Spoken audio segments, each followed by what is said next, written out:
تصادم کا کتنا خدشہ ہو سکتا ہے مہاجرائی جو اس وقت ہمیں صورتحال دونوں طرف سے نظر آ رہی ہے؟ یہ خدشہ تو ظاہر ہے تصادم کا، یہ اور کسی چیز کا نہیں ہے۔ بہرحال میں محسن نقوی صاحب کی آج کی جو گفتگو تھی میں اس حوالے سے بات کرنا چاہوں گا۔ جی ایک تو انہوں نے یہ کہا کہ مذاکرات نہیں ہو رہے، انہوں نے بالکل ٹھیک کہا، ان سے مذاکرات نہیں ہو رہے۔ دوسرا انہوں نے کہا جی کہ دھمکیاں اور مذاکرات، اس کے بعد کہتے ہیں بات کریں، ہم نہیں کریں گے۔ فیصل وابڈا صاحب بھی بہت سی چیزیں کہتے جا رہے ہیں، وہ پتہ نہیں ان کو بھی پکڑیں گے 9 مئی والے کے 24 جو ہیں، اور یہ بھی کر دیں گے وہ بھی کر دیں گے، ساری اپنی جگہ ٹھیک ہے۔ بنیادی طور پہ محسن نقوی صاحب کے کندھوں پہ بوجھ بہت زیادہ ڈال دیا گیا۔ وہ جو عامر بات کر رہے تھے بنو کی، اور اس کے بعد آج جو واقعہ ہوا اس حوالے سے، ایک طرف پی ٹی آئی کا احتجاج مسلسل وہ تھریٹ ہے کہ جی ہم نے آنا ہے اور بی چوک آنا ہے اور ایسی کی تیسی، اور اس طرف دہشت گردی کے واقعات مطلب الٹیمیٹ بڑھے ہوئے ہیں آج کل۔ مطلب وہ بہت مدت بعد یہ ہوا ہے کہ اتنے زیادہ تواتر سے ہو رہے ہیں، روز ہو رہے ہیں اور ہوتے چلے جا رہے ہیں۔ اس کے بعد ایک اور عذاب محسن نقوی صاحب کے لیے چیمپئنز ٹرافی کا بنا ہوا ہے، انڈیا نے انکار کیا ہوا ہے، وہ بھی آپ نے فروری میں پاکستان میں وہ ٹورنامنٹ کرانا ہے۔ تو ہم نے تو بہت عرصہ پہلے عرض کیا تھا کہ حضور کوئی مطلب دونوں فل ٹائم جابز ہیں، کوئی ایک لے لیں، لیکن بہرحال ان کی مرضی ہے۔ اور پھر وہ جس دارالحکومت کے وہ حکمران ہے جس کا وہ کہہ رہے تھے کہ جی ایسی کی تیسی یہاں کو آ جائے، وہاں کی امن و امان کی صورتحال لوگ بتاتے ہیں کہ وہ کیا حالت ہوئی ہے۔ وہ جو بڑے شوق سے ایک آئی جی بنا کے پنجاب سے لے کے گئے تھے، ان کے جانے کے بعد ان کی برکت سے وہ جو حالات ہیں وہ کنٹرول سے ہی باہر ہو گئے ہوئے ہیں۔ تو یہ سارا کچھ کے باوجود مجھے نہیں سمجھ آتی، باقی ٹھیک ہے ریاست فیصلے کرتی ہے، ریاست کے پاس طاقت بھی ہے، ریاست نہیں فیصلے کرنے ہیں۔ اب پی ٹی آئی کو اس سٹیج تک کس نے پہنچایا ہے؟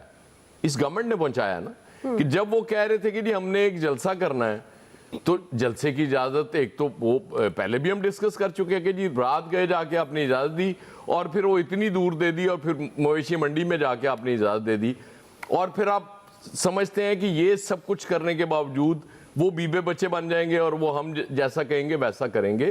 اس طرح نہیں ہوتا۔ بظاہر ہے یہ بھی بیک آف مائنڈ ہے ان کے کہ جی ہمارا مینڈیٹ چوری ہوا ہے، ہمارے ساتھ جو کیا گیا 8 فروری کو، اس کے باوجود آپ نے لچک کہیں کسی سٹیج پہ دکھائی نہیں۔ آپ نے کہا نہیں جی ایسی کی تیسی، ہم نے ان کو طاقت سے ہی روکنا ہے۔ تو جب آپ طاقت کا مقابلہ تو وہ پھر طاقت سے کرنے کا اعلان کر رہے ہیں، اور نو ڈاؤٹ عامر بالکل ٹھیک کہہ رہے ہیں، یہ اس ملک کے لیے ٹھیک نہیں ہے۔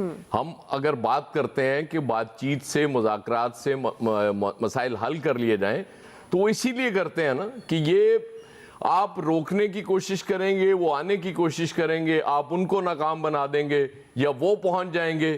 یہ دونوں تصویریں اچھی تو نہیں آئیں گی نا۔ دونوں تصویروں میں یہ خامی بہت بڑی موجود ہوگی کہ وہ ایک پارٹی آنے کے لیے وہ زور لگا رہی ہے اور دوسری روکنے کے لیے زور لگا رہی ہے۔ تو اس چیز پہ غور کرنے کی ضرورت ہے۔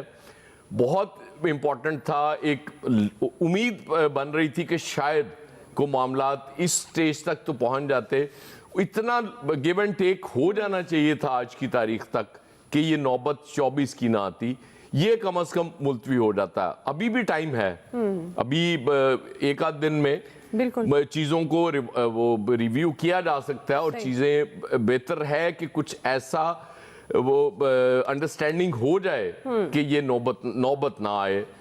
سچی بات ہے، مطلب ٹھیک ہے وہ طاقت کا استعمال اور اس کو روکنے کا وہ چیزیں ٹھیک اس ملک کے لیے کم از کم نہیں ہوں گی۔ وہ بیلاروس والے آ رہے ہوں یا کوئی بھی آ رہا ہو، ادروائز بھی یہ اچھی تصویریں پاکستان سے باہر نہیں جاتی۔ جی فیصل صاحب، وزیر داخلہ کہتے ہیں اجازت کے بغیر احتجاج نہیں ہوگا، وزیر اعلیٰ خیبر پختونخوا کہہ رہے ہیں کہ اجازت کی ضرورت ہی نہیں ہے، احتجاج ہر صورت ہوگا۔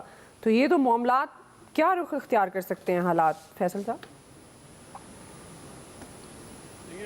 اجازت کے بغیر احتجاج نہیں ہو سکتا، تو حکومت کو چاہیے اجازت دے دے، پھر کیا مسئلہ ہے؟ یہ اتنا تناؤ ہے، کشیدگی ہے، یہ جو صرف ایک اسلام آباد کا ایشو تو نہیں ہے۔ عامر صاحب بول رہے ہیں کل سے اسلام آباد کی مکینوں کی زندگی جو ہے وہ مشکل ہو جائے گی، جزوی طور پہ تو پورے پاکستان کے، پنجاب کے بھی پورے مکینوں کی زندگی جو اذیت ہو جائے گی، وہاں بھی سب رکاوٹیں کھڑی کی جائیں گی۔